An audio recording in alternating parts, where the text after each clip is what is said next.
പ്രശ്നമല്ല. ചില നർമ്മ സംഭാഷണങ്ങൾ, ചില തമാശകൾ. ഞാനിപ്പോ പ്രസ്സിൽ വെച്ച് ഇങ്ങനെ ഇരിക്കുന്ന സമയത്ത് പെട്ടെന്ന് എനിക്ക് ചില തമാശകൾ തോന്നി.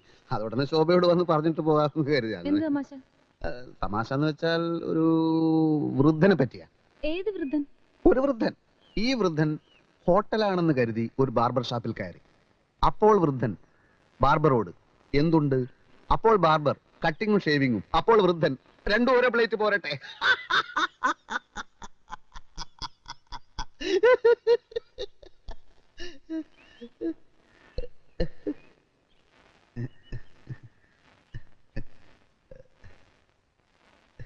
ഇതെനിക്ക് ഇപ്പോ പ്രസ്സിൽ വെച്ച് തോന്നിയതാണ്. ദിനേശ് ചേട്ടൻ എന്ത് പറ്റി? ശോഭയ്ക്ക് തമാശ ശരിക്കും അങ്ങോട്ട് മനസ്സിലായില്ല അല്ലേ? എന്നാ പിന്നെ വേറൊരു തമാശ പറയാം. ഇത് എന്തായാലും ശോഭയ്ക്ക് ചിരി വരും. ഭയങ്കര തമാശ.